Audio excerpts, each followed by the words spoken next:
L'histoire commence à l'intérieur d'un jeu dans la forêt de Woolbury où se trouvait un guerrier extrêmement blessé parce que lui et son armée avaient été complètement décimés par l'armée de la femme assise sur le trône, et l'un de ses subordonnés a fait remarquer que la cible n'était toujours pas apparue. La femme sur le trône ordonna que le guerrier soit tué immédiatement, et alors que le bourreau se préparait à exécuter l'ordre avec une hache, quelqu'un apparut et interrompit le coup, assommant le bourreau. Cette personne était Géyen, qui était apparu là pour aider l'armée vaincue, et apparemment, il était la véritable cible que l'autre armée recherchait. Quand ils se sont tous attaqués à Géyen, il n'a eu aucun mal à abattre chaque personne qui croisait son chemin. Et pendant qu'il se battait, il se demanda s'il pensait vraiment qu'il pouvait gagner uniquement par le nombre, indiquant clairement que même avec l'avantage, il n'était toujours pas assez bon. Le nom qu'il utilisait était Hircan, mais son vrai nom était Géyen, un membre de la guilde des Mascao, connu sous le titre de tueur de héros. L'armée qui l'avait aidé était désolée et s'est excusée, disant que l'embuscade dans la forêt était de leur faute parce qu'ils n'avaient pas réfléchi aux choses. Hircan a dit qu'il n'y avait aucune raison de s'excuser, leur a tendu la main et leur a dit que tout allait bien et que maintenant ils devaient se relever.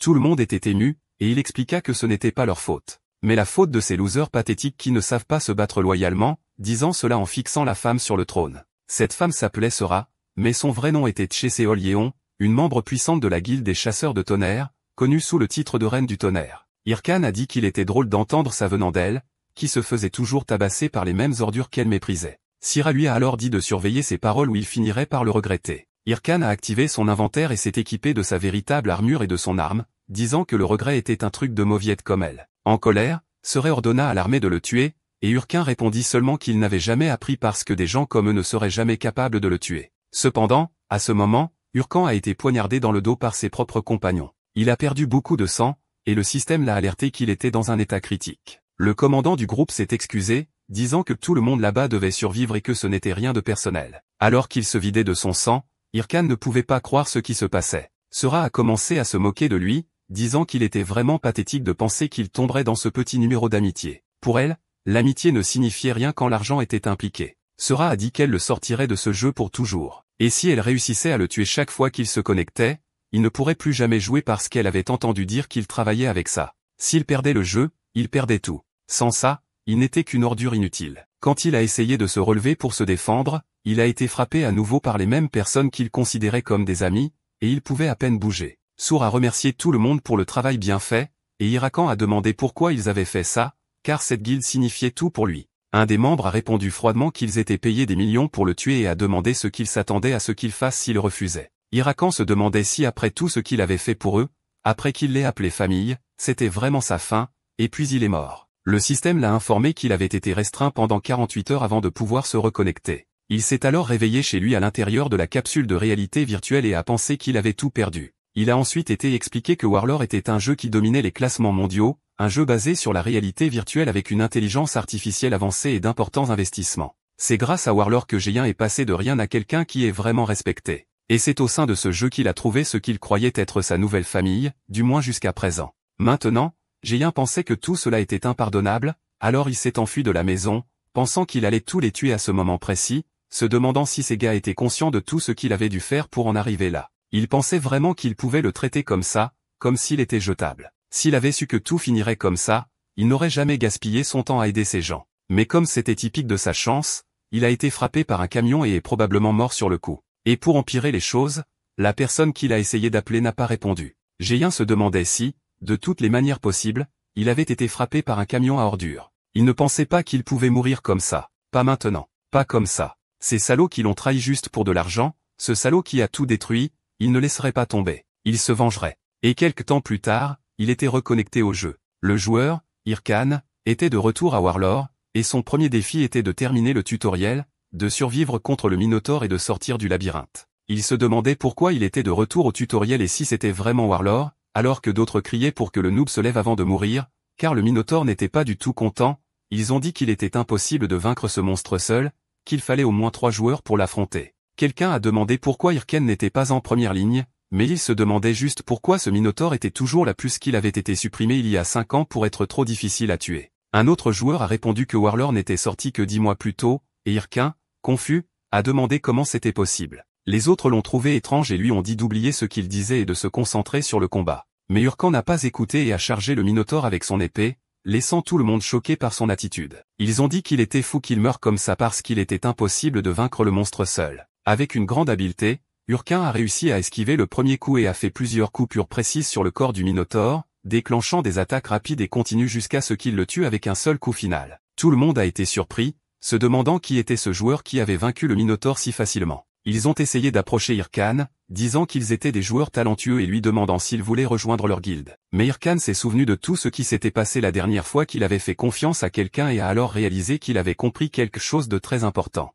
Sans hésitation, il a tué les 2 joueurs sur place, leur tranchant la gorge sans pitié. Il a réalisé que s'il faisait confiance à quelqu'un d'autre dans sa vie, il mériterait d'aller en enfer. Le Irkhan, connu sous le nom de tueur de héros, était de retour. Quand Géant s'est déconnecté du jeu, il a réalisé qu'il était à l'intérieur d'une capsule, mais ce n'était pas sa capsule à domicile. Il était dans le magasin Vegear, le nom de l'équipement de réalité virtuelle. Il s'est souvenu qu'il y a 5 ans, il n'avait pas l'argent pour acheter son propre Vegear, alors il a joué à la démo du jeu dans ce même magasin. Cela ne pouvait signifier qu'une chose. Il était vraiment retourné dans le temps. C'était vrai, alors il ne pouvait plus perdre de temps. Il devait profiter de la connaissance qu'il avait du futur. Il s'est approché de l'assistant commercial, a sorti sa carte et a dit qu'il voulait acheter le Vegear immédiatement. L'employé a commencé à traiter le paiement, mais a informé Monaim qu'il n'y avait pas suffisamment de fonds. Il était confus, mais s'est vite souvenu qu'à l'époque, il n'avait pas d'argent parce qu'il n'avait pas encore commencé à jouer à Warlord pour de vrai. Il n'était qu'un échec. Géant se demandait ce qu'il devait faire maintenant. S'il devait seulement économiser de l'argent en jouant dans le magasin, cela prendrait trop de temps.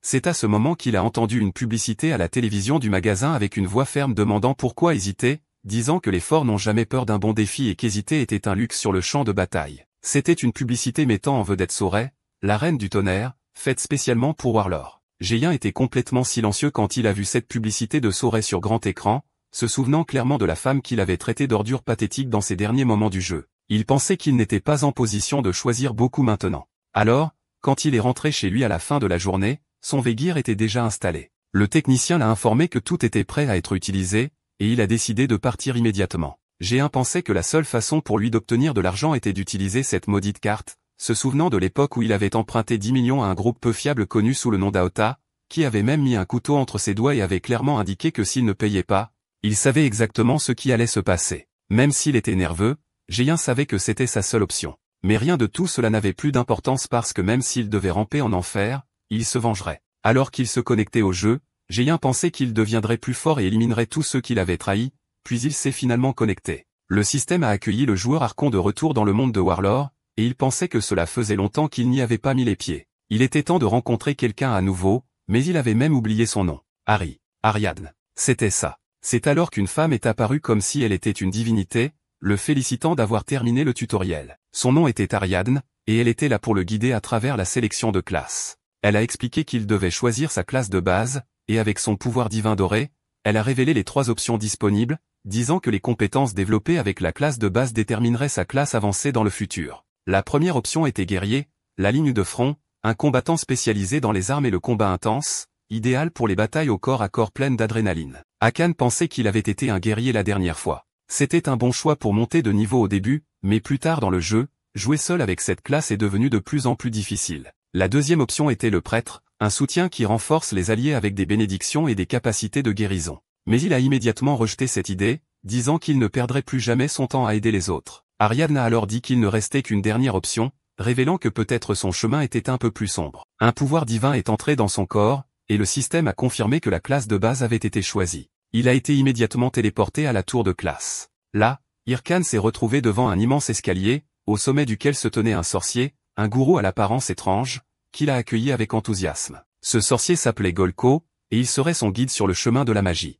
Golko lui a demandé quel genre de magie il aimerait apprendre, et Irkhan a répondu sans hésitation qu'il voulait la magie noire. Il y a eu un moment de silence, puis Golko a essayé de confirmer qu'il parlait bien de la magie des contrées sauvages, disant que ses oreilles n'étaient pas très bonnes. Mais Irkhan a clairement répété qu'il voulait la magie noire. Golko est devenu suspicieux et a demandé où il en avait entendu parler, expliquant que la magie noire était puissante, mais qu'elle consumait l'âme de la cible. Malgré cela, Irkhan a dit qu'il savait exactement dans quoi il s'embarquait et qu'il était pleinement conscient du choix qu'il faisait. Il pensait que la magie noire était parfaite pour son nouvel objectif, et Golko, nerveux, avait du mal à y croire, mais a décidé de continuer. C'est alors que Golko a déchiré son propre visage, révélant un crâne. En fait, il était lui-même un magicien noir. Golko a dit que cela faisait longtemps qu'un jeune homme n'avait pas choisi cette voie, et si Irkhan était vraiment prêt, il devait toucher le livre. Mais il l'a également averti que cette voie détruirait son cœur et son âme. Hirakan a répondu qu'il voulait commencer bientôt, s'est excusé d'être pressé, mais a dit que son cœur était déjà complètement détruit. Golko a poussé un long rire diabolique, disant que Hirkan était vraiment une personne intéressante. Alors le pouvoir de la magie noire a envahi le corps et l'âme de Hirkan. Il s'est souvenu d'une vidéo légendaire de sa vie antérieure où un joueur avec la classe de nécromancien avait terminé un donjon seul, à la tête d'une armée de morts-vivants. Archon pensait que c'était exactement ce genre de pouvoir dont il avait besoin maintenant, et le système a confirmé avec succès qu'il était devenu un nécromancien. Pour le moment, il n'était qu'un nécromancien débutant et avait reçu la compétence appelée fragment d'os. Hurakan a activé la compétence et a invoqué son premier fragment d'os, une petite amulette en forme de crâne. Quand il l'a jetée par terre, elle a rebondi comme une petite balle jusqu'à ce qu'elle touche le sol. Le système a alors annoncé qu'un guerrier squelettique imprégné de magie était sur le point de naître. Lentement, le squelette a commencé à se lever, et Hurakan a pensé que cette fois, il se donnerait à fond en tant que nécromancien. Là, enfin, se tenait son premier guerrier squelette, prêt à se battre. Hurakan a commenté qu'il était temps de commencer et a imaginé qu'il devait y avoir un donjon à proximité. Mais quand il a regardé en arrière, il a vu que la tête de son squelette était tombée au sol. Les deux étaient silencieux, et Hirakan Owen se demandait ce qui se passait. L'instant suivant, il a été transporté à travers un portail et est entré dans le donjon d'entraînement initial. Il pensait que les squelettes de sa vie passée n'étaient pas aussi maladroits que celui-ci. Il ne pouvait pas comprendre pourquoi la performance était si mauvaise. Il a alors décidé d'analyser sa capacité. Le fragment d'os avait une compétence F, qui lui permettait d'invoquer une seule unité de guerrier avec une fonction de base pour infuser du mana dans les os afin de les animer. Erken a conclu que le problème devait être sa faible compétence, il savait donc qu'il devait monter de niveau rapidement. Juste à ce moment-là, il a entendu un rugissement en arrière-plan et a pensé que ce serait le moment idéal pour tester sa compétence. Un monstre d'entraînement est apparu, un loup de charbon. Hurakan se souvenait que les loups de charbon n'étaient pas très forts, mais ils avaient beaucoup de vitesse, ce qui les rendait parfaits pour tester les performances de combat. Il a ensuite utilisé à nouveau le fragment d'os et a jeté un squelette vers l'ennemi. Cette fois, le squelette a réussi à rester debout, a détecté les ennemis et s'est mis en position de combat,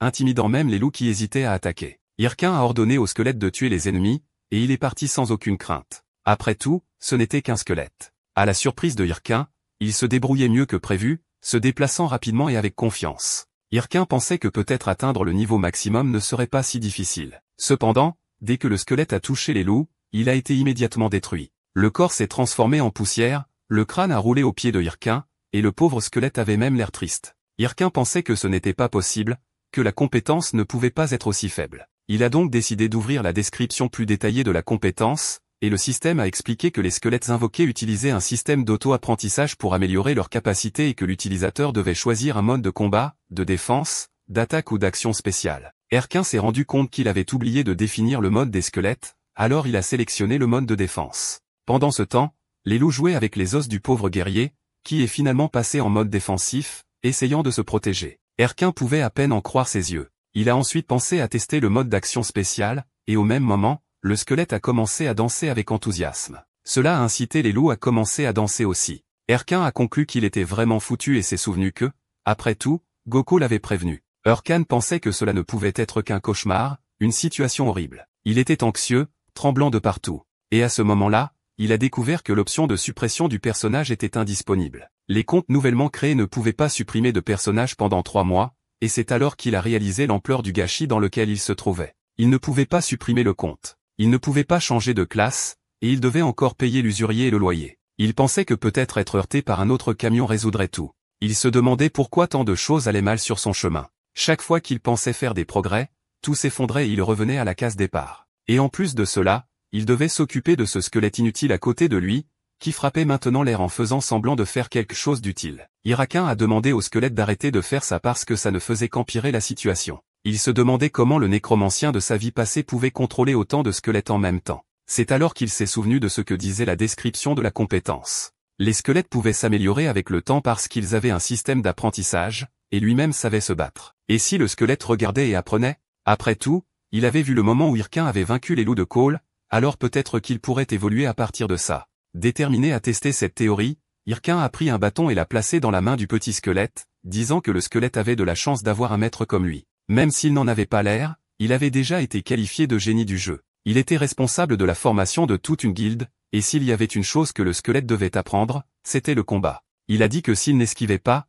il esquiverait. Alors il est allé vers lui et lui a donné un coup de poing, faisant tomber le squelette d'un seul coup. Ils ont répété ce processus d'innombrables fois. Le squelette se faisait frapper sans cesse, mais avec le temps, les coups ont commencé à faire moins mal. Arcane a expliqué qu'il ne devait pas rester au sol chaque fois qu'il se faisait frapper, qu'il devait d'abord esquiver et contre-attaquer ensuite. Il a dit que toute ouverture devait être saisie sans hésitation. Bientôt, le squelette a montré un regard déterminé comme s'il était enfin prêt pour un vrai combat, et il est donc reparti une fois de plus pour attaquer les loups de charbon. Avec agilité, il a esquivé le premier coup et a contre-attaqué directement dans le cou d'un des loups, puis a frappé l'estomac de l'autre. Seul, le petit squelette a réussi à vaincre les deux ennemis. Après cela, il a regardé son maître avec fierté, espérant recevoir un compliment. Mais Irkan, gardant sa pose sévère, a demandé pourquoi il le regardait de cette façon, disant qu'il ne fallait pas se distraire pendant un combat. Malgré cela, il a admis que les mouvements du squelette n'étaient pas mauvais. À ce moment-là, la compétence du fragment d'os a augmenté de 3 niveaux, et Irkan Salim a également augmenté de niveau. Il a reconnu que son squelette avait fait un excellent travail. Plus tard, Irkan et lui sont arrivés au village de départ des joueurs, le château de Figu. Les rues étaient animées par des gens offrant des guildes et cherchant des compagnons pour des raids et des boss. Irkan pensait que son petit squelette apprenait vite. Bientôt, il serait probablement capable de nettoyer les donjons tout seul. Maintenant, l'objectif principal était d'atteindre le niveau 10 le plus rapidement possible. En se promenant dans les rues de Figus, il a heurté quelqu'un et a fini par être tiré en arrière. Un garçon potelé lui a demandé s'il n'avait pas de manière, disant que quand on heurte quelqu'un, il faut s'excuser. Irkan l'a juste regardé et s'est demandé qui étaient ces méchants de 5e ordre, ignorant complètement ce qu'il disait. Il pensait qu'il n'avait pas le temps pour ce genre de problème. Le gros homme a insisté, lui a demandé s'il écoutait, et est venu vers lui avec un coup de poing. Cependant, Irkan était protégé par un autre joueur, un grand type avec des lunettes de soleil et des cheveux blonds. L'homme blond a dit au gros homme qu'il ne pouvait pas se promener en frappant les gens au milieu de la rue comme ça. Le gros homme, irrité, a demandé qui diable il était et s'il se trouvait être avec Irkan. L'homme a dit pas exactement, mais Irkan l'a reconnu instantanément. Ce physique super musclé, ses vêtements fleuris et bizarres typiques du style hawaïen, ne laissaient aucun doute. C'était Matador Chef, le meilleur joueur guerrier de sa vie passée. Irkan était surpris et se demandait ce qu'il faisait là à un stade aussi précoce du jeu. Juste au moment où il allait dire quelque chose, il fut interrompu par un crachat dégoûtant provenant directement de l'homme gros. Il a dit au vieil homme de se pousser s'il ne savait pas ce qui se passait et a accusé Irkan de l'avoir frappé en premier, disant qu'il n'avait jamais entendu parler d'œil pour œil, dent pour dent. Chef a ensuite activé sa compétence d'intimidation, libérant une aura si forte que c'était comme un coup de vent sur tout le monde sur la place. Les joueurs autour étaient éblouis par cette immense présence. Il a dit que s'il allait le rendre, alors l'homme gros devrait le frapper dans la paume puisque le coup précédent l'avait frappé là. C'était juste, pensa-t-il. Un des subordonnés de l'homme gros a reconnu Chef à ce moment et a paniqué. Il a dit que c'était Chef le tueur, chef de la guilde des taureaux rouges, l'une des 30 meilleures du jeu. Il était connu comme un maniaque du combat, pratiquement un tueur sur le champ de bataille. L'homme gros, maintenant terrifié, se demandait ce que quelqu'un comme lui faisait à cet endroit. Chef apparut souriant juste derrière lui et demanda quelle était la réponse. L'homme gros resta sans voix, tremblait de peur et s'enfuit en s'excusant à plusieurs reprises. Chef a ensuite dit qu'il était content que tout se soit résolu pacifiquement pendant que les gens autour de lui se demandaient si c'était vraiment ce qu'il appelait pacifique. Peu de temps après, Chef demanda si Archon allait bien et lui dit de ne pas s'embêter avec ce genre de personnes. Mais Archon se détourna simplement et répondit que la prochaine fois, il ne voulait aucune aide. L'atmosphère est devenue inconfortable. Chef lui-même fronça les sourcils devant la froideur de cette réponse et commenta que cela faisait mal. En fait, Irkan est parti furieux. Il sentait qu'il avait été complètement réprimé par le pouvoir de Chef, et il détestait se sentir faible. Il se jura que la prochaine fois qu'il le rencontrerait, il ne serait plus le même homme. Il deviendrait quelqu'un de plus fort. Plus tard, à l'intérieur d'un donjon qui ressemblait à une ancienne grotte minière, Irkan y pensait encore. La différence de force entre lui et Chef était absurde, et se souvenir que dans leur vie passée, ils étaient au même niveau ne le rendait que plus déterminé.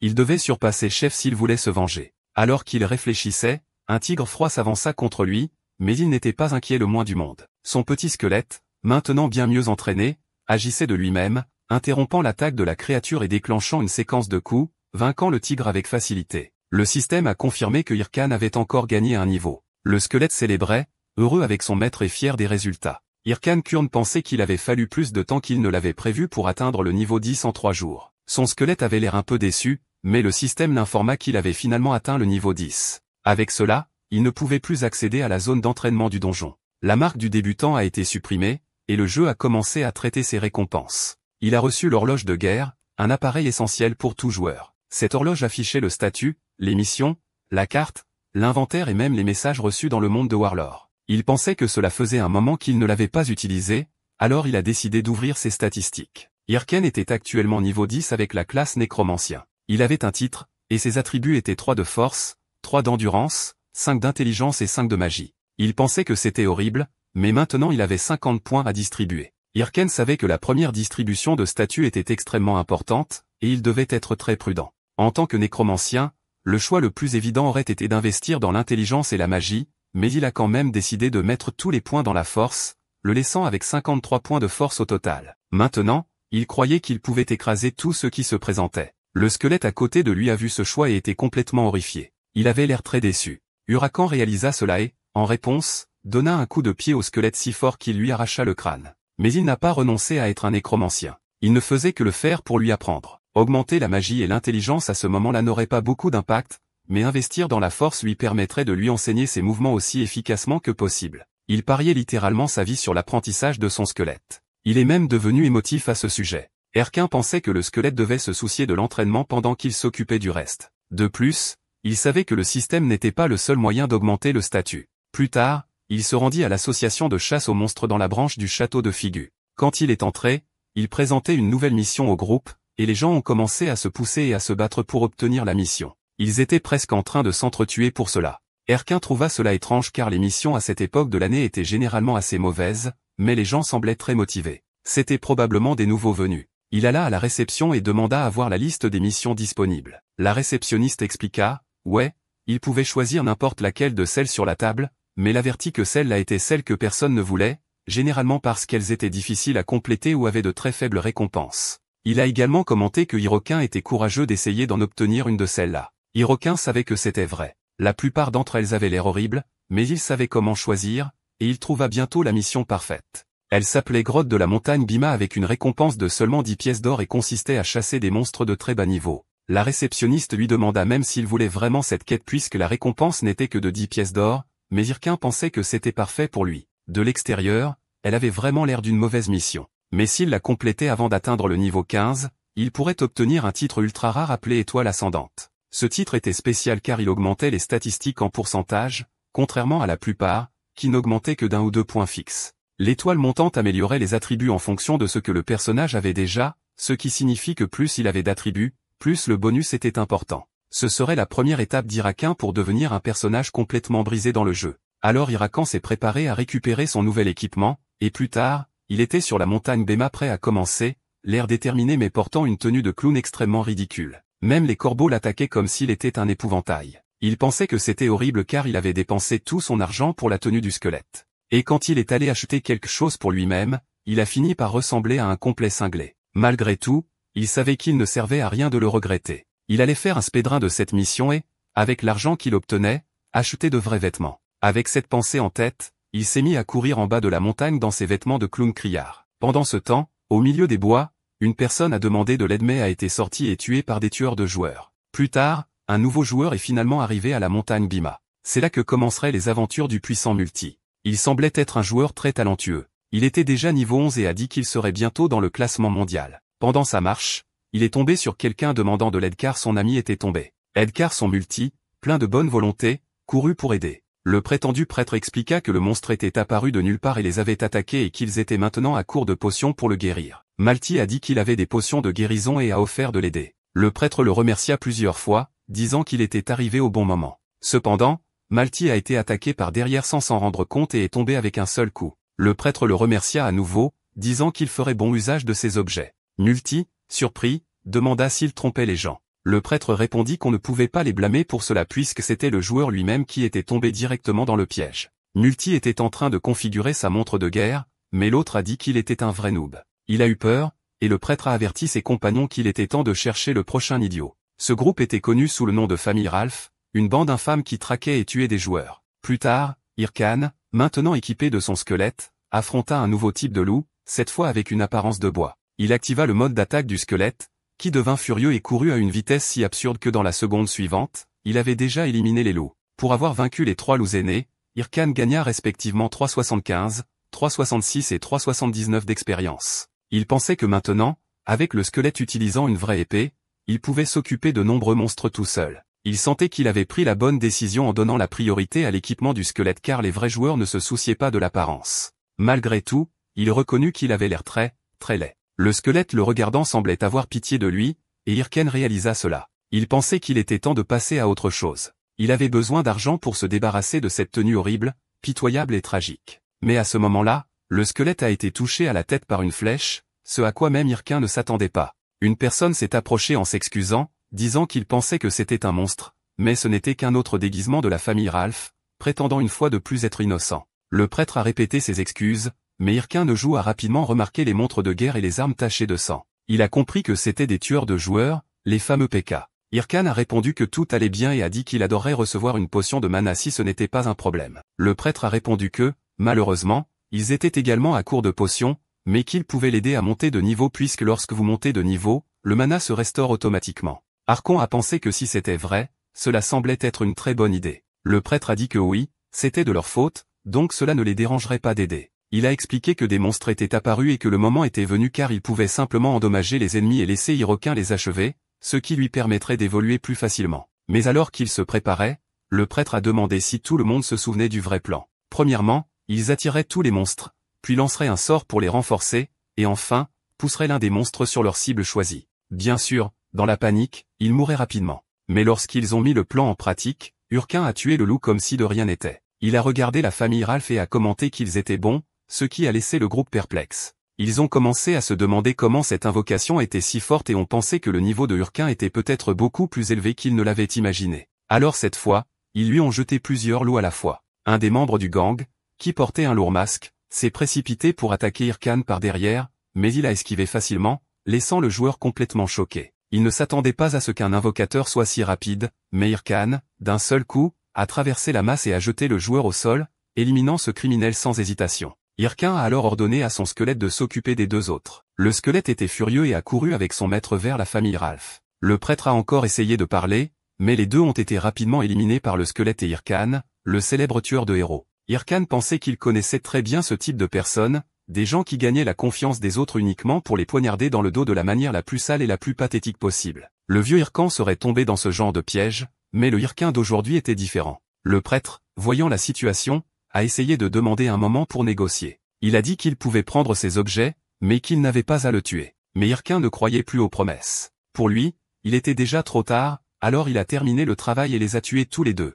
Ralph a été vaincu et, vous savez, 8 montres de guerre, qui ne lui appartenaient manifestement pas, ont été laissées sur le sol. Huracan a commenté que le type en avait pas mal et a décidé de tout garder pour lui. Il pouvait profiter de la situation. Il a également ramassé des vêtements décoratifs. Pendant ce temps, le squelette piétinait toujours le joueur tombé, ou peut-être n'était-il pas complètement mort. En tout cas, cela semblait le faire souffrir, et il semblait encore assez content de cela. Hirkin se demandait ce qui n'allait pas avec le squelette et s'il voulait aussi obtenir des objets pour lui-même. Plus tard, Hirkin a guéri son squelette en utilisant le pouvoir de la nécromancie, et maintenant son compagnon était beaucoup mieux équipé. Le squelette ressemblait même à celui d'une autre œuvre célèbre que Taya avait déjà montrée dans son intégralité sur la chaîne, celle de 10 heures. Peut-être même s'en était-il inspiré. Hirkin a commenté qu'il semblait très heureux, Fadi, avec son nouvel équipement et qu'en fin de compte, les apparences n'avaient pas d'importance dans le jeu. C'était ce qu'il y avait à l'intérieur qui comptait vraiment. Mais maintenant, il avait aussi l'air plutôt élégant. Le squelette le regarda avec une expression de doute comme s'il ne croyait rien de ce qu'il disait.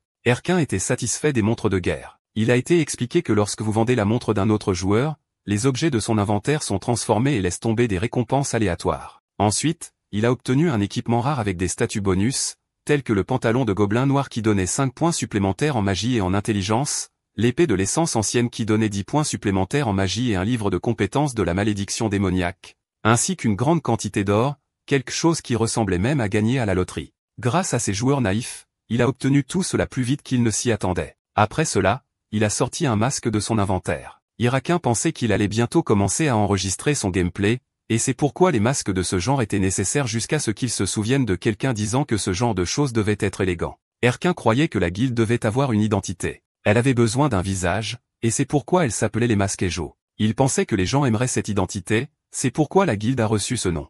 Hirkin a même pensé à changer complètement de style, mais a fini par revenir à l'ancien masque. Il l'a transformé en quelque chose de plus sombre et a décidé qu'il ne laisserait plus jamais personne voler ce qui était à lui. Il était déterminé à prouver qu'il avait toujours eu raison, et il allait le faire dès le début. Après s'être équipé de son masque, il est parti avec son petit squelette invoqué. Plus tard, dans les montagnes et les sommets, ils entraient dans le prochain donjon connu sous le nom de grotte de la montagne Bima. Archon s'est souvenu que si sa mémoire était exacte, des loups-garous bleus apparaissaient dans ce donjon. Bien que ce soit des monstres plus forts, avec son nouvel équipement, cela devrait être facile. Il pensait qu'il pourrait le terminer en 10 minutes et est parti avec beaucoup d'enthousiasme et de détermination. Cependant, quelques heures plus tard, il était complètement frustré car aucun monstre n'était apparu. Il a commenté que si quelqu'un avait nettoyé le donjon récemment, le système aurait envoyé une notification. Ils ont commencé à se demander si c'était un bug ou un problème dans le jeu. Pendant ce temps, le squelette de Hirkan attaquait un point spécifique sur le mur. C'était comme s'il avait trouvé quelque chose de caché. Dans le mur, il y avait un grand portail, une sorte de passage secret.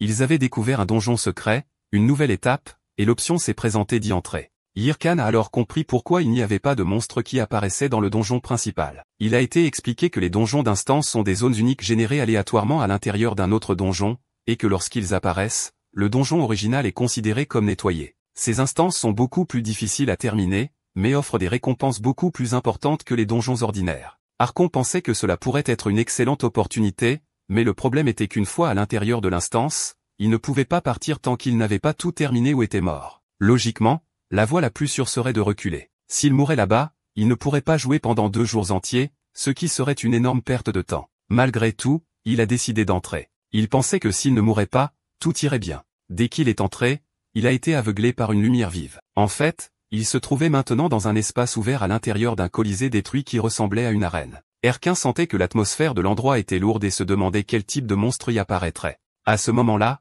il a entendu de lourds pas résonner autour de lui. Puis un loup-garou bleu est apparu, mais il n'avait pas l'air normal. Le système ne pouvait même pas identifier le niveau de la créature car il s'agissait d'un loup-garou corrompu. Hirkan ne s'y attendait pas et se demandait pourquoi il y aurait un monstre corrompu dans ce donjon. Avant qu'il ne puisse réagir, il a été violemment frappé et jeté au loin, s'écrasant violemment contre le mur. Voyant cela, son squelette s'est armé, prêt pour le combat. Mais Hirkan gloussa et pensa que sa chance était plutôt bonne ce jour-là, car affronter un monstre corrompu signifiait probablement qu'il avait affaire au matériau principal d'une mission importante. Il a commenté à son squelette que s'il ne battait pas cette créature, il devrait dire au revoir au dîner ce soir-là. Sur ce, il est parti audacieusement, et le petit squelette a préparé une attaque coordonnée, plaçant son épée au pied de son maître pour le propulser dans les airs. Hirkan a sauté avec force, préparant une attaque aérienne. Le loup-garou corrompu a vu cela comme une chance de frapper son ennemi depuis les airs, mais Hirkan a activé sa malédiction, imprégnant son épée de la puissance de la malédiction démoniaque. Le loup-garou ne s'attendait certainement pas à cela car d'un seul coup, son bras a été complètement arraché comme s'il avait été coupé par une lame chaude passant à travers du beurre. La créature a crié de douleur, et peu de temps après, la malédiction démoniaque a été activée sur son corps, entraînant une réduction de 10% de tous ses statuts. Hirkan a reconnu que cette capacité était vraiment utile, mais le loup-garou s'est rétabli trop rapidement, est devenu encore plus enragé et avait même l'air plus grand. Pour aggraver les choses, le bras qui avait été coupé s'est régénéré comme si de rien n'était. Cela n'a fait que le rendre encore plus dangereux. En bref, le système a annoncé que le loup-garou corrompu était entré dans un état de rage brutale, devenant complètement fou et annulant tous les effets négatifs qui lui étaient appliqués. Hirkan s'attendait à ce que ce boss soit difficile à gérer, et même s'il voulait économiser ses ressources pour plus tard, il y a vu une chance de tester quelque chose d'important. Il a ensuite activé l'emplacement spécial sur sa montre de guerre, libérant la puissance scellée, et un manteau sombre a enveloppé tout son corps. Lorsque la brume s'est dissipée, Hirkan portait une tenue complètement différente, portant une armure faite de ténèbres. Il a été expliqué que l'activation de l'inventaire était l'une des caractéristiques uniques du jeu Warlord, et que lorsqu'un joueur l'utilisait, c'était comme s'il canalisait l'énergie pure du monde du jeu pour augmenter ses statistiques et remodeler son corps, activant une deuxième forme imprévisible, quelque chose que les joueurs appelaient le mode frénésie. Hirkan a appelé le loup-garou à se battre et était clairement prêt pour le combat. Les griffes de la créature ont failli le toucher, et si elles l'avaient fait, elles auraient fait beaucoup de dégâts. Mais puisqu'ils ne l'ont pas fait, Hirkan a réussi à esquiver toutes les attaques suivantes. Malgré tout, il n'a trouvé aucune ouverture, aucune chance claire de contre-attaquer. Le loup-garou ne lui laissait aucune marge de manœuvre. Hirkan réalisa qu'il affrontait un boss incroyablement rapide, fort et dangereux, et que n'importe quelle attaque pouvait le terrasser. Lorsque le loup-garou s'est jeté en avant, Archon se souvint qu'il avait encore une carte dans sa manche. La puissance du mode frénésie multipliait ses attributs plusieurs fois. Alors, sans hésitation, il exécuta une puissante entaille qui transperça le loup-garou de la poitrine au dos. Il pensait que cela finirait par rendre le combat amusant, mais il s'était peut-être trop emporté car il a failli être attrapé par la créature. Il réussit de justesse à s'échapper et se souvint que l'ennemi était toujours dans un état de fureur maximale. La seconde suivante, le loup-garou apparut derrière lui, prêt à l'attraper. Mais Hirkan savait qu'il oubliait quelque chose d'important. Le petit squelette était toujours là, et avec une attaque acérée, il coupa à nouveau le bras de la créature. Hirkan leur donna alors le signal d'utiliser le mouvement combiné qu'ils avaient pratiqué auparavant, et le squelette acquiesça. Le loup-garou était complètement déconcerté par la situation, et à ce moment-là, a reçu l'attaque conjointe des deux étant coupée en plusieurs morceaux. Le système annonça que le loup-garou corrompu avait été éliminé et que le mode frénésie avait été désactivé. Hurricane pensa que pour la première fois depuis longtemps, ce n'était vraiment pas si mal. Quand il quitta le donjon et termina la mission qui était enregistrée sur la carte, il reçut sa récompense de 10 pièces d'or, qui se transforma en une carte dorée. Et parce que son guerrier squelette était responsable de la défaite d'une créature de haut niveau, le fragment d'os est passé du rang F au rang E. De plus, Hyrcane reçut 20 000 pièces d'or supplémentaires et collecta la peau et les os du loup-garou dans le cadre de la récompense. Le petit squelette était si heureux de célébrer sa victoire qu'il semblait même danser, tandis que Hiroquin pensait que les donjons instantanés étaient vraiment très bien. En plus des récompenses normales, il avait obtenu un objet rare appelé le collier de traqueur de corruption, qui augmentait tout statut lié à sa classe, offrant 18 points supplémentaires dans tous les attributs. C'était un objet exclusif qui ne pouvait être échangé avec aucun autre joueur, et pour pouvoir l'utiliser, il fallait avoir le titre de traqueur de corruption.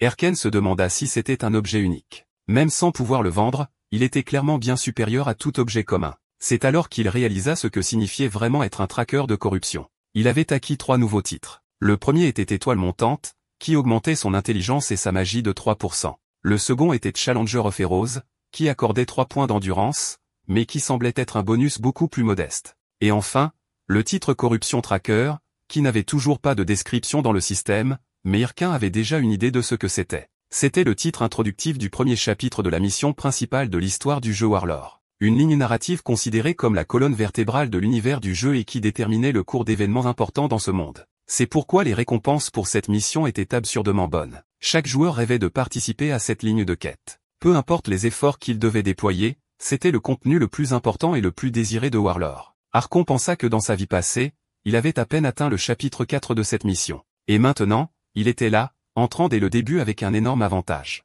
C'était comme s'il avait gagné à la loterie 5 fois de suite. Excité par ses progrès inattendus, il décida de se déconnecter du jeu pour fêter ça. Plus tard, chez lui, il regardait la vidéo d'annonce de la Guilde Hydra, qui venait d'atteindre la phase finale de la scène de corruption. Ils ont promis de tout nettoyer en seulement 3 mois. En regardant la vidéo, Géien était dégoûté, marmonnant que ce n'était pas de la chance du tout, mais de la pure manipulation. La Guilde Hydra était déjà dans sa phase finale, et il croyait qu'il n'y avait plus rien à accomplir là-bas. Il était si proche, mais maintenant il pensait qu'il pourrait devoir sauter cette partie et passer directement au chapitre suivant. Mais ensuite, il eut une idée. Peut-être que c'était l'occasion idéale. Le monde entier de Warlord était concentré sur la phase de corruption, et c'était la première mission majeure à être achevée sur l'ensemble du serveur. S'il téléchargeait une vidéo montrant un donjon secret et la bataille contre le loup-garou corrompu, ce contenu pourrait devenir une vidéo super virale. Il pouvait déjà imaginer les dollars affluer sur son compte les uns après les autres. C'était une bonne chose qu'il ait tout enregistré. Maintenant, il avait juste besoin de le monter rapidement, de faire quelques coupes,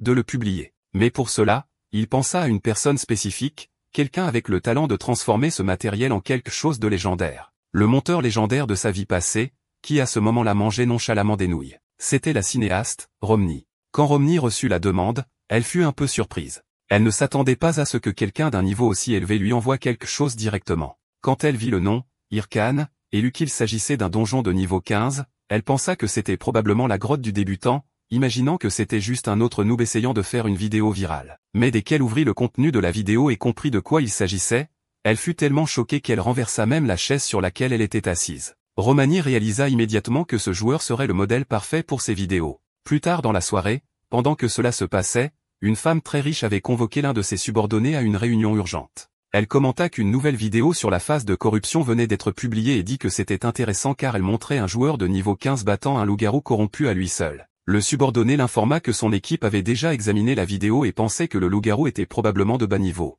Mais la femme ignora cette analyse et dit qu'elle aimait vraiment le joueur et voulait l'embaucher immédiatement. Dans la vraie vie, cette femme était Chaeseol Yeon, la PDG de Lightning Enterprises, le premier conglomérat commercial au monde. Dans le jeu, elle était connue comme la reine du tonnerre, Sirume, l'une des figures les plus influentes sur l'ensemble du serveur. Pendant ce temps, Hyrcane était complètement choqué. Gami, regardant les chiffres de sa vidéo, cela ne faisait que quelques heures qu'il l'avait postée, et elle avait déjà dépassé les 6000 vues. Il pensa que les choses fonctionnaient vraiment. Dans sa vie précédente, il lui avait fallu des mois pour atteindre ce genre de portée. Il remarqua bientôt une autre différence par rapport à ce dont il se souvenait. Romani, en plus d'avoir fait le montage impeccable de la vidéo, commençait aussi à le contacter plus souvent. Erkin pensait que Romani était quelqu'un d'inatteignable, mais apparemment, dans cette nouvelle vie, elle se rapprochait de plus en plus. Elle lui demanda s'il avait vu le nombre de vues, et il confirma qu'il l'avait fait. Romani répondit que c'était son travail, mais elle ne cessa de le complimenter, disant que le matériel qu'il avait envoyé était de première qualité et lui envoya même une photo de fleurs pour plaisanter. Erkin pensa une seconde à la bloquer, mais savait qu'elle serait très utile. Romani demanda alors quand serait la prochaine vidéo, et Erkin répondit que c'était une excellente question puisqu'il n'avait lui-même aucune idée de ce qu'il allait enregistrer ensuite. Il était pratiquement impossible qu'un autre boss corrompu apparaisse de nulle part sur son chemin juste comme ça. Malgré tout, il cliqua sur le bouton pour se reconnecter au jeu et pensa que, pour le moment au moins, tout se passait comme prévu. Alors il se reconnecta à Warlord. Pendant ce temps, ailleurs dans le jeu, le chef Matador Chef regardait la vidéo de Irkan. Il admit que les mouvements des garçons étaient excellents, mais il y avait quelque chose d'étrange, quelque chose de familier. Il commença à se demander s'il avait déjà rencontré ce joueur auparavant. Juste à ce moment-là, quelqu'un apparut et demanda de qui il parlait. C'était Yel, également de la guilde des Red Bull. Chef répondit qu'il parlait de ce joueur dont tout le monde parlait ces derniers temps, Irkan le Masque. Yel insista pour savoir pourquoi il était si concentré sur cette vidéo, disant que ces derniers temps, le boss ne regardait que les enregistrements de ce type comme s'il était obsédé. Malgré tout, Chef dit que les nouveaux joueurs émergents le rendaient de plus en plus prudent, mais que celui-là, ce joueur en particulier, était vraiment exceptionnel. Il commenta que Irkan utilisait un squelette invoqué et qu'il était à un niveau complètement différent de n'importe quel autre nécromancien. Il dit aussi que le garçon se battait avec une grande habileté et se demanda s'il accepterait un duel. Yel interrompit en disant que c'était assez et que s'il avait du temps à consacrer à de telles choses, il devrait se dépêcher avec les tâches qu'il devait faire car il allait être en direct dans 5 minutes. Le boss demanda si c'était l'heure, et elle dit oui, lui rappelant qu'il lui devait. Yel dit alors que s'il était vraiment reconnaissant, il avait juste besoin de s'assurer que l'émission en direct de ce soir était une bonne émission parce que 200 000 personnes avaient acheté des billets juste pour regarder Matador Chef, le chef des Red Bull, et actuellement classé 9e au monde. Pendant ce temps, le portail du donjon se formait juste devant lui, et il avait déjà activé sa forme de frénésie, prêt à tout finir brutalement. Il rassembla toutes ses unités et leur ordonna de se préparer au combat. Plus tard, à l'association de chasse aux monstres dans la branche située au château de Figu, Irkan se plaignit qu'il n'y avait pas de quêtes intéressantes.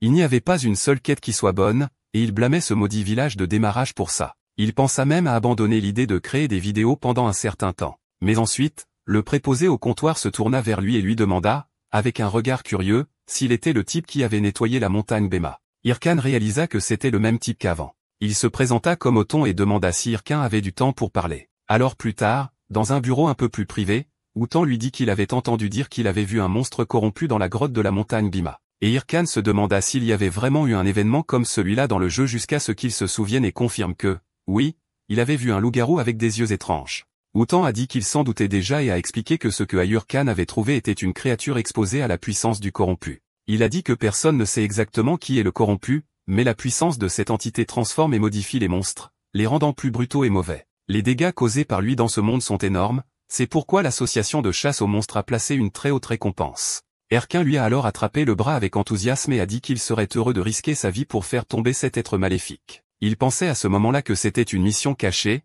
et il est devenu encore plus excité quand Hakan a expliqué que le garçon allait affronter un être très puissant et corrompu. Même ainsi, Irkan a répondu que c'était bien. Il était prêt à tout affronter. Othon a dit qu'il n'était pas prêt pour ça, mais Irkan l'a remercié pour cette opportunité. Comme il insistait, Othon a dit qu'il lui donnerait une chance et a expliqué qu'il y a un homme appelé Aimbri dans le château de Binz, qui est à l'est du château de Figu, et que cet homme pourrait apprendre une chose ou deux à Irkan. Il écrirait également une lettre de recommandation. Irkan a été très choqué, mais il a accepté la mission secrète appelée les enseignements d'Aimbri, où il devrait trouver Aimbri et remettre la lettre écrite par Othon, et en récompense, il gagnerait un livre de compétences. Il a commencé à trembler d'excitation et à crier de bonheur, pensant que maintenant le jeu commençait vraiment. Dans son esprit, il semblait s'agir d'une mission pour devenir un disciple d'Aimbri, qui était l'un des 7 disciples du grand mage Bokan, et le PNJ Aimbri possédait les livres de compétences les plus rares du jeu, des livres que tout mage et chef de guerre tuerait pour obtenir, et presque personne n'avait cette chance dans sa vie passée. Archon pensait qu'il l'avait peut-être obtenu grâce à son titre d'étoile montante et aussi grâce à la mission principale impliquant le corrompu.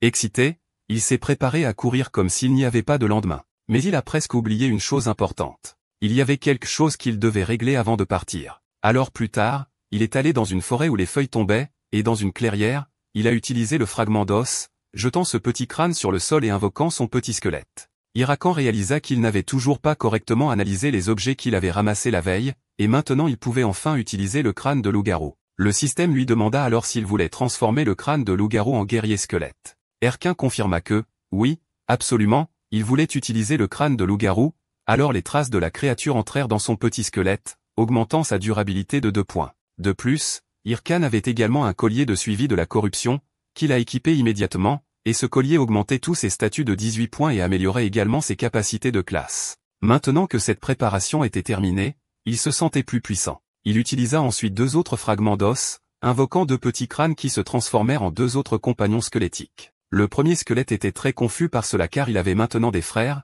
et Urquin l'avertit qu'à partir de maintenant, tous les combats se feraient en groupe de 3 et qu'ils devaient devenir amis. Le petit squelette semblait désespéré à cette idée, mais Urquin n'était pas du tout inquiet et pensait déjà à quel type de monstre naîtrait dans cette zone. Plus tard, tout le monde faisait face à un ours forestier de niveau 25. Un seul coup de lui suffisait pour détruire un arbre avec une grande facilité. Il semblait être fait de terre recouverte d'herbe, tellement il était résistant. Iraquin réussit à esquiver la première griffe, et bien qu'il ait l'air effrayé par le deuxième coup, il ne faisait qu'attirer l'attention du monstre pour que ses soldats puissent passer à l'action. Le premier squelette courut avec son épée, mais se fit saisir la tête et fut jeté comme un déchet. Archon était indigné, se demandant s'il avait vraiment succombé à un coup aussi évident et se plaignit qu'il devait toujours attaquer depuis l'angle mort de l'ennemi. Le deuxième squelette se lança également à l'attaque avec un peu plus de courage et d'espoir, mais fut également giflé sans causer de dégâts. Irkan devint de plus en plus irrité par la situation, renforçant le fait qu'il était censé attaquer depuis l'angle mort. Pendant ce temps, l'ours observait tout calmement sans attaquer comme s'il attendait la prochaine erreur. Irkan devint encore plus frustré,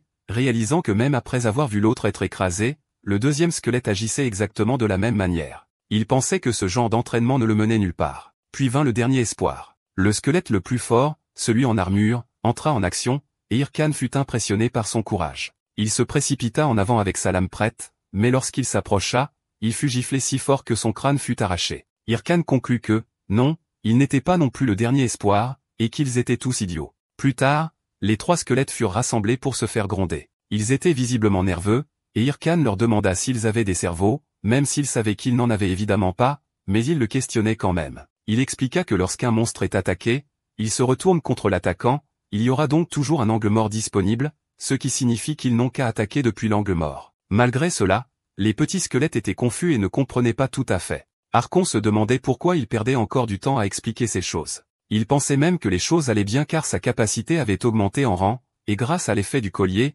il pouvait maintenant invoquer 3 squelettes. Cependant, cela ne servait à rien car tous les 3 étaient encore faibles et manquaient de coordination d'équipe. Même si le premier avait appris quelque chose par lui-même, les 3 ne semblaient pas du tout travailler ensemble. Il réalisa qu'il dépensait le triple de son mana et obtenait des résultats encore pires. Héracon était tellement frustré qu'il pensa à tout abandonner. Mais au moins, il reconnut qu'il avait atteint le niveau 20 et que, pour le moment, ses prochaines vidéos ne seraient pas axées sur le combat. Enfin, il dit à tout le monde de se lever car il y avait eu assez d'entraînement aujourd'hui, et maintenant ils étaient prêts à se diriger vers le château de Banceau, où ils arriveraient sous peu. Et Urquin pensait que maintenant qu'il était devenu un nécromancien, ses invocations feraient tout le travail pour lui afin qu'il puisse simplement s'asseoir et se détendre pendant que les morts-vivants s'occupent de tout. Mais il réalisa bientôt que les choses semblaient encore pires qu'avant, comme si le destin était toujours contre lui. Il continua donc à marcher à travers la forêt jusqu'à ce qu'il atteigne l'association de chasse aux monstres dans la branche du château de Banceau. Et même si ce n'était pas le village d'origine, l'endroit était assez plein, avec des joueurs et des PNJ partout,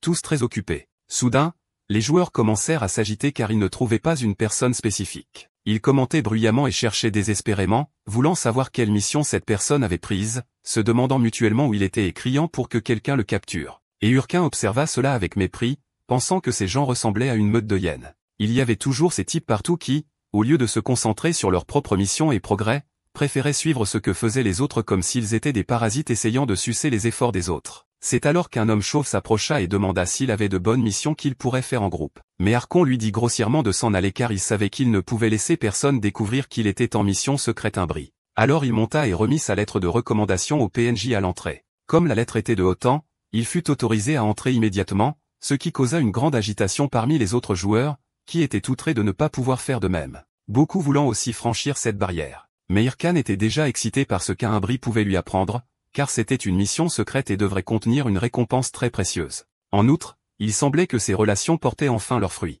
Quand il entra dans la pièce, il fut assez surpris car l'endroit était un vrai bazar avec des piles de livres jetés partout comme si c'était un entrepôt abandonné. Et bientôt, il entendit une voix demander qui était là car il n'y avait pas de rendez-vous prévu pour aujourd'hui. C'était Imbri lui-même qui avait l'air complètement épuisé avec de profonds cernes sous les yeux, des livres empilés sur ses pieds, sa tête et ses bras, ce qui fit se demander à Archon s'il avait toujours été comme ça. Il se présenta alors comme Irkan, disant qu'il avait été envoyé là par leur Othon, et Ambry commenta qu'il était un magicien noir en formation et qu'il semblait avoir un bon potentiel. Et Hyrcane, même s'il s'en fichait, remercia Othon pour cette reconnaissance, mais fit clairement comprendre qu'il n'était intéressé que par sa récompense. Là Ambry remit alors 2 livres très rares en guise de paiement. Un enseignant la compétence d'armure d'os et l'autre la compétence du casque de la folie. Et Hyrcane fut complètement surpris car c'étaient des objets incroyablement rares et précieux. Pourtant, il le remercia beaucoup pour la récompense, et là Ambry répondit seulement qu'avec cela, sa négociation était conclue, lui souhaitant un bon voyage avant de terminer la mission. Mais Hyrcane n'était pas satisfait car il avait espéré qu'il y aurait plus de contenu lié à cette mission.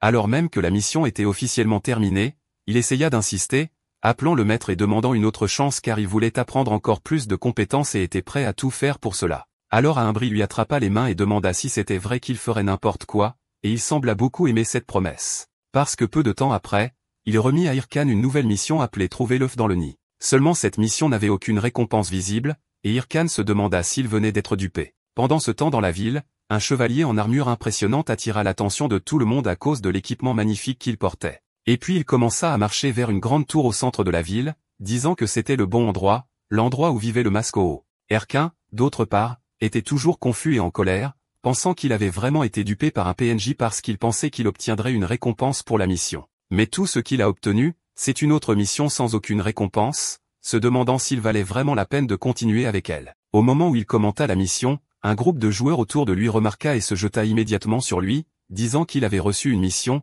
essayant de lui soutirer des informations. Et Hyrcane se souvint qu'il avait oublié à quel point ces joueurs pouvaient être ennuyeux et envahissants, alors il se demanda s'il ne serait pas plus facile de simplement tous les éliminer là. Mais avant qu'il ne puisse réagir, quelqu'un apparut et éloigna tout le monde de lui et le sauva. Ce mystérieux chevalier demanda un moment pour parler à Hyrcane dans un endroit plus calme, et Hyrcane devint méfiant, se demandant qui était ce type. Mais quand l'homme l'appela Masquéo, il décida de suivre le mouvement. Plus tard, dans une ruelle tranquille, le chevalier s'excusa pour l'agitation et expliqua qu'il voulait juste parler à Hyrcane. Mais avec autant de gens autour, ce serait impossible. Hyrcane remarqua que d'après le niveau de l'équipement, il devait être de haut rang, mais il ne se souvenait toujours de personne comme ça de sa vie passée. Alors il commença à se demander si ce type le connaissait. Le chevalier, qui portait des lunettes, demanda s'il était le héros, et Hyrcane pensa que le base, la meilleure stratégie à ce moment-là, était de prétendre qu'il ne savait rien. Alors il répondit comme s'il n'avait jamais entendu parler de ce nom. Le chevalier demanda alors s'il avait reçu une mission d'un PNJ appelé à Ambry,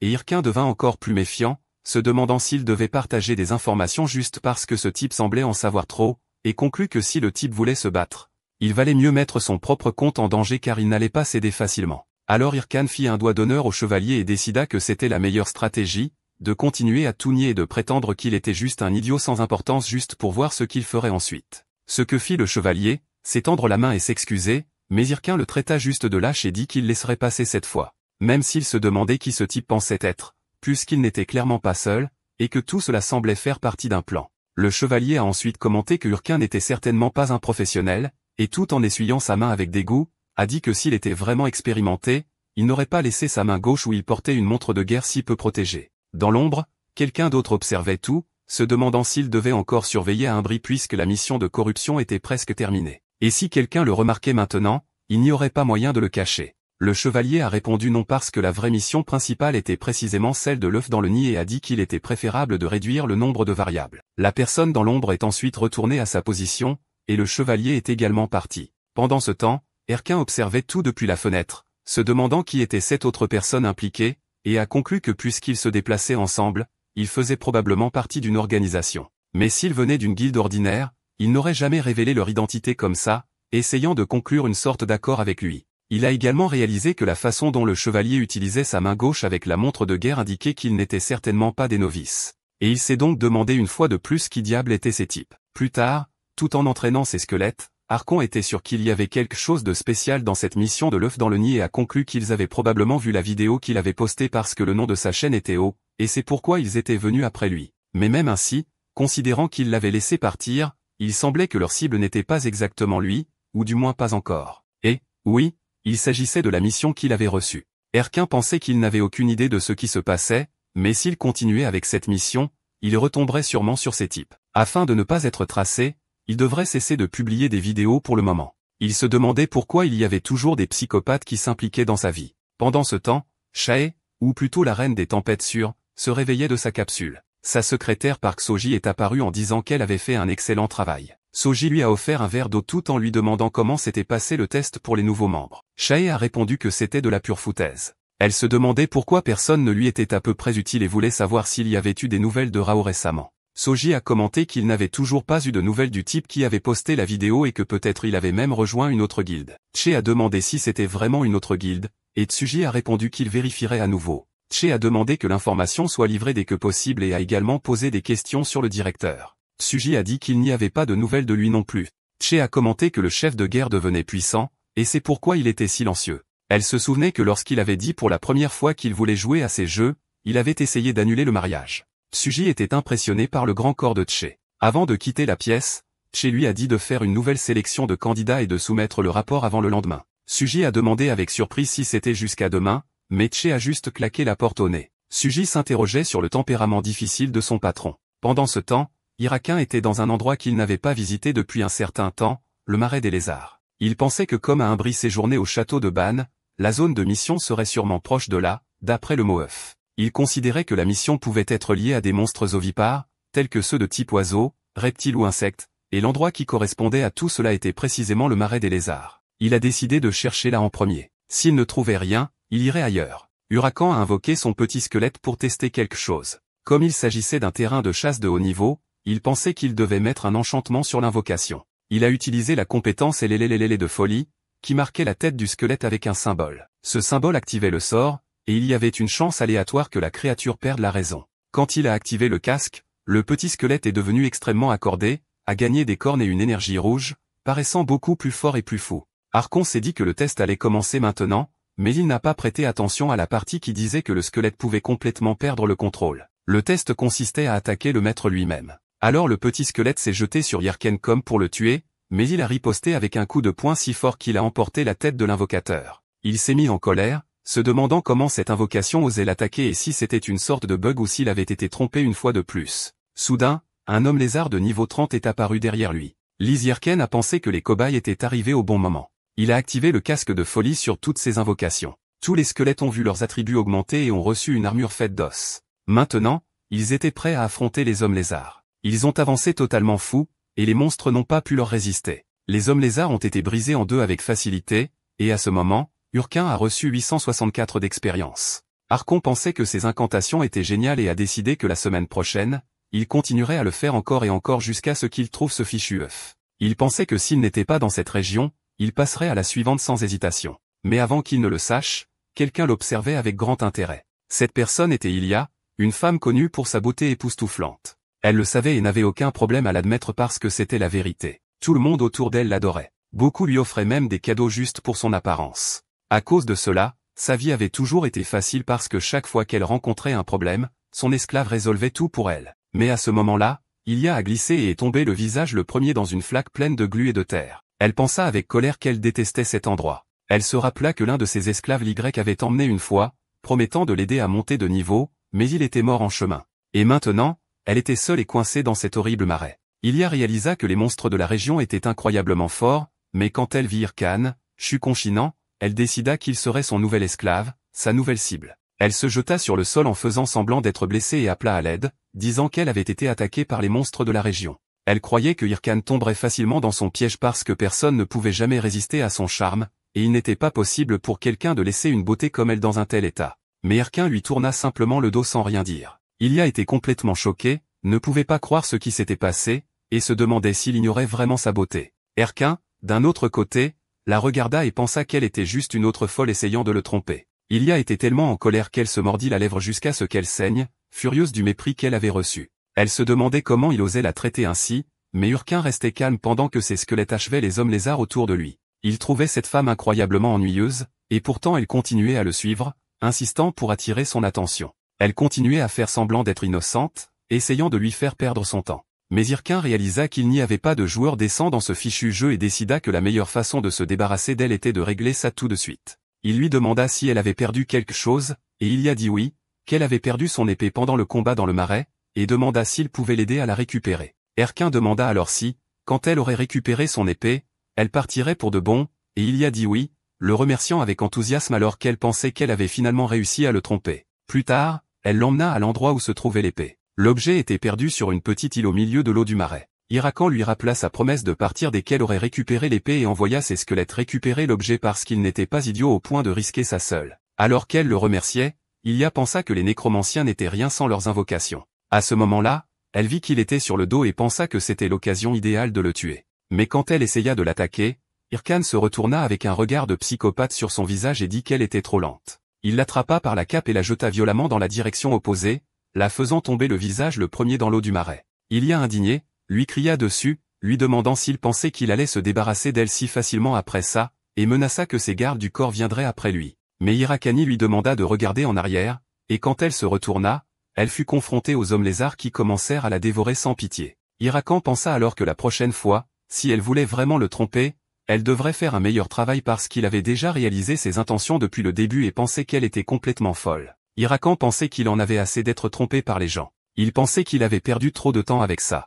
Pendant ce temps, son petit squelette était distrait à pratiquer son charme, et bientôt les trois ont fini par se faire tabasser. Alors Hirkan dit qu'il devrait apprendre de lui et pas de ses cinglés. La joueuse Ilia a fini par mourir, et Hirkan a reçu beaucoup de points pour ça. Il ne s'attendait pas à autant d'XP et a été surpris, alors il a commencé à penser à ce qu'elle avait dit avant. Ses gardes du corps à elle semblaient être un mensonge. Il pariait qu'une personne comme elle n'avait même pas de vrai garde du corps. Mais à ce moment-là, il était déjà observé par des nerds. Plus tard, toujours dans le marais, Hirkan affrontait l'un des nerds, et le gros homme du groupe dit que ce fichu ennemi d'Ilias allait payer pour ce qu'il avait fait. Mais Hirkan se demandait pourquoi ils allaient si loin pour elle. Ce n'était pas comme si elle les payait pour ça. Alors il a commencé à penser qu'il était ridicule pour quelqu'un de faire tout ça juste pour venger une femme qu'il avait rencontrée dans un jeu. Texte. Le gros homme répondit alors qu'il faisait tout ça parce qu'il l'aimait, après quoi il fut coupé en deux et tué. Hirkan pensait que c'était une blague. Il pensait que cette fille folle d'avant avait essayé de le piéger et n'avait pas réussi. Il s'était débarrassé d'elle, mais maintenant elle voulait se venger. Et il semblait qu'elle avait vraiment des gardes du corps parce que quand elle demandait de l'aide, cela semblait fonctionner. Maintenant, tous les nerds étaient après lui, l'appelant l'ennemi d'Ilia. Et Hirkan pensait que tout ça était insensé parce que chaque jour il rencontrait une personne folle différente dans ce jeu. Il était également inquiet à propos de cette fichue mission où il devait trouver un œuf, mais jusqu'à présent, il n'avait rien trouvé. Et maintenant, il devait encore s'occuper de ces connards. Hirkan pensait qu'il devait en finir avec cette femme une fois pour toutes. Parce que s'il quittait cet endroit sans préparation, il pourrait avoir encore plus de problèmes. Alors il a pris une autre montre de guerre et a obtenu 5000 pièces d'or, ainsi que quelques objets, y compris le collier de promesse, un objet super rare qui pouvait être vendu pour 800 000. Hirkan remercia ce nerf mort pour la récompense. Il pensait que s'il continuait à venir, il les tuerait un par un parce que c'était de l'argent facile. Quand un autre nerf s'est présenté, Hirkan a avoué que c'était lui-même qui avait tué cette Ilia et a averti que quiconque essayait de faire quoi que ce soit finirait mort aussi. Mais quand il s'est rendu compte qu'ils étaient plusieurs à venir en même temps, il s'est enfui de cette armée de nerds. Hirkan ne comprenait pas pourquoi il y en avait autant là. Il pensait que cette femme obsédée prenait ça trop au sérieux, alors il a jeté ses squelettes dans la mêlée. Mais les nerds n'avaient pas peur. Ils ont utilisé le pouvoir de l'amour, et incroyablement, ça a vraiment marché. Ils ont vaincu les squelettes avec facilité, et Hirkan a commencé à réaliser que ces gars étaient à un niveau supérieur au sien. Il a compris qu'un combat contre tout le monde à la fois était impossible à gagner à ce moment-là, alors il a décidé qu'il les tuerait tous dès qu'ils monteraient de niveau. Plus tard, il était dans une partie beaucoup plus sombre du marais, et il pensait que ces nerds étaient vraiment persistants, alors il devait continuer à bouger pour ne pas se faire attraper jusqu'à ce qu'il réalise qu'il ne reconnaissait plus l'endroit où il était. Cet environnement semblait très différent du reste du marais des lézards, et il avait déjà exploré ce marais plusieurs fois. Hirkan a commencé à penser que ça devait être lié à sa mission. Peut-être que c'était le bon endroit. Pendant ce temps, même les nerds passaient en cherchant Hirkan.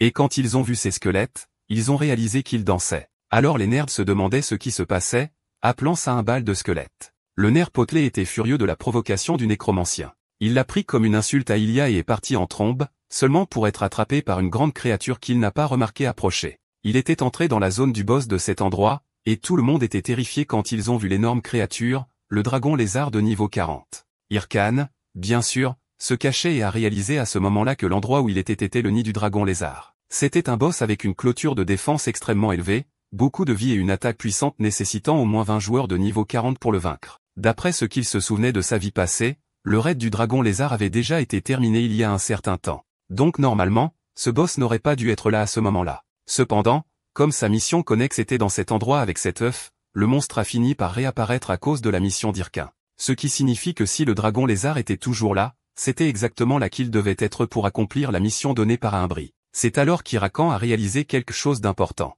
Aimbry l'avait envoyé seul à cet endroit pour affronter une créature de niveau 40, un vrai boss de raid, et Urquin pensait que ce misérable sorcier était un escroc, mais il était soulagé d'avoir encore des compagnons à proximité, les nerds, qui pouvaient servir de distraction dans le combat contre le dragon. Les nerds ont dit qu'ils pouvaient juste s'enfuir, mais Urquin n'avait pas l'intention de les laisser s'échapper si facilement, alors il a utilisé des enchantements sur ces squelettes pour les encercler tous, bloquant complètement la sortie. Les nerds se sont plaints, disant qu'ils pouvaient forcer le passage, mais celui qui a essayé de le faire a été jeté dans le ciel par le dragon d'un seul coup. Les autres nerds ont réalisé trop tard qu'Irken était déjà en train de courir, et il les a remerciés mentalement pour leur sacrifice, promettant de ne jamais les oublier car maintenant le chemin était libre pour lui d'entrer dans le nid vide du dragon. Dès qu'il est entré, il a commencé à chercher l'œuf, mais l'endroit où il était censé être était complètement vide. Urquin a insisté pour chercher car il croyait qu'il devait être quelque part jusqu'à ce qu'il trouve finalement quelque chose qui ressemblait à un œuf très étrange. En fait, ça ressemblait plus à une pierre en forme d'œuf, mais ça ressemblait quand même vaguement à un vrai œuf,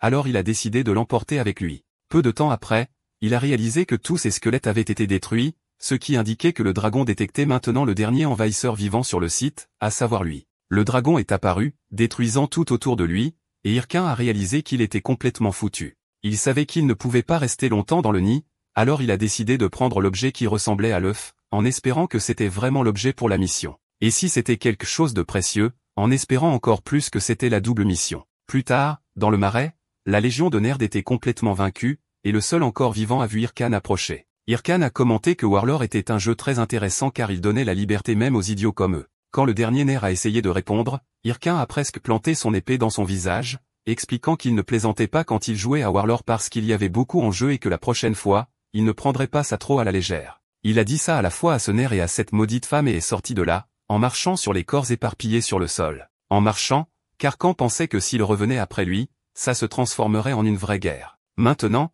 il voulait gagner de l'argent, alors il a décidé de vendre l'emplacement exact du dragon lézard pour 100 000 pièces d'or. Plus tard, il est allé livrer l'œuf directement à Aimbry, affirmant qu'il avait apporté l'objet qu'il avait demandé. Irquin pensait que c'était la bonne chose à faire car il ne voulait plus jamais retourner dans ce marais. Calmement, Aimbry a confirmé que c'était exactement l'objet qu'il cherchait et a loué le travail de Irquin, disant qu'il avait été beaucoup plus rapide qu'il ne l'avait prévu, surtout pour quelqu'un comme lui. Irquin se demandait s'il allait être humilié par ce PNJ à chaque fois qu'il accomplissait une mission. Alors il a demandé quelle serait la prochaine. Aimbry a expliqué que chaque fois qu'ils enquêtaient sur les zones où les monstres mutaient, ce genre d'objet était toujours trouvé. Et que pour le moment, il l'avait nommé la pierre de corruption. À ce moment-là, Irquin a compris pourquoi ces deux personnes étaient après lui. La pierre de corruption était un objet extrêmement important pour la mission principale du jeu, et il était clair que ces joueurs voulaient juste s'assurer de mettre la main sur cet œuf parce que cela avait un impact direct sur la progression de la mission principale de Warlord. Irquin pensait qu'il se faisait complètement berner par cette mission. Il n'avait jamais imaginé qu'il s'impliquait directement dans la mission principale de tout le jeu.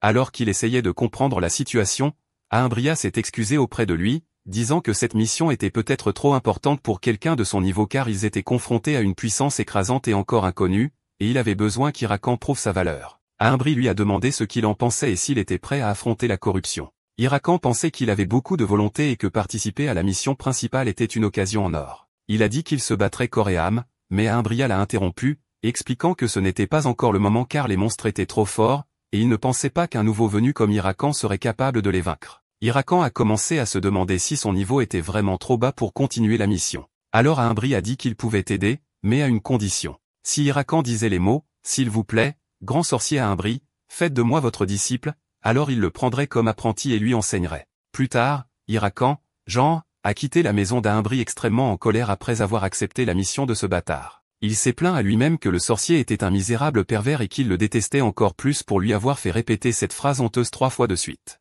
Pendant ce temps, dans le marais des lézards, le raid a finalement vaincu le dragon lézard, mettant fin complètement à la confrontation. Cela n'a été possible que parce que Irquin lui-même avait vendu l'emplacement exact du dragon, et le groupe a célébré sa victoire. La personne qui avait le plus aidé pendant la préparation du raid était le chevalier à lunettes, le même qui avait été derrière Irquin plus tôt. Il a remercié tout le monde pour son soutien, et, bien sûr, les joueurs voulaient partager une bonne partie de la récompense avec lui. Ils ont dit que sans lui, ils n'auraient jamais réussi. Mais le chevalier, connu sous le nom de Épère, a refusé tout type de compensation, disant qu'il détestait enfreindre les règles. Les autres joueurs étaient confus, se demandant s'ils ne voulaient vraiment pas l'argent, et certains se demandaient même s'ils faisaient tout ça juste pour aider les gens. En passant devant eux, Épère a dit que tous les objets à l'intérieur du nid appartenaient au groupe, mais à l'intérieur, il pensait à la chance qu'il avait d'avoir cette opportunité. Il n'avait jamais imaginé qu'il aurait l'occasion de mettre la main sur la pierre de corruption. Dès qu'il a entendu que le dragon lézard avait réapparu, il a eu peur que la guilde du Masque Ejo soit également impliquée.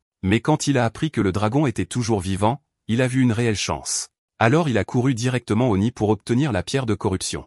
Mais quand il est arrivé là-bas, l'endroit était complètement vide. La pierre n'était plus là. Il était tellement frustré qu'il a crié fort, submergé par la rage. Plus tard, Géant a commenté aux alliés qu'il pouvait enfin réaliser son souhait. Après avoir traversé tant de douleurs et de difficultés, il avait maintenant assez d'argent pour faire ce qu'il voulait le plus. Il a dit qu'avec tout cet argent, il serait enfin capable d'acheter de la viande, et qu'après si longtemps, il serait enfin capable de manger correctement à nouveau. Géant a commenté qu'il avait gagné beaucoup d'argent supplémentaire en tuant ses nerds, alors il a tout converti en argent réel, pensant qu'il était maintenant tranquille pour la vie. Mais dès qu'il a fait le dépôt, c'était comme être poignardé dans la poitrine. La carte de crédit en a pris une partie. Les factures du ménage en ont pris une partie, le loyer a pris ce qui restait. Au final, il ne restait même pas assez d'argent pour commander de la nourriture ordinaire, encore moins de la viande. Géant se demandait pourquoi il était si fauché, alors qu'il avait travaillé si dur, s'était battu si dur, et semblait toujours être au même endroit. Alors il a reçu un message de Romney lui demandant s'il était toujours vivant. Elle a dit qu'elle voulait faire plus de vidéos avec lui. Géant s'est rendu compte qu'il l'avait complètement oublié avec tout ce qui se passait. Peut-être qu'il ne pouvait vraiment pas faire de vidéos avec ceux qui le poursuivaient, mais Géant ne pensait pas qu'il devait s'inquiéter au point de mourir de faim non plus. En fin de compte, il n'était qu'un joueur innocent essayant de survivre au milieu du chaos. Géant pensait qu'il ne pouvait plus le supporter, alors il a décidé de tout faire à sa manière. Plus tard, il est apparu à l'intérieur d'un donjon connu sous le nom de cimetière dans la forêt des morts, prêt à enregistrer sa prochaine aventure. Si vous avez aimé l'histoire, n'oubliez pas de vous abonner à la chaîne car il y en a beaucoup d'autres à venir. Et si vous voulez un coup de pouce supplémentaire, devenez membre de la chaîne. Cela aide vraiment à continuer à vous apporter ces aventures épiques.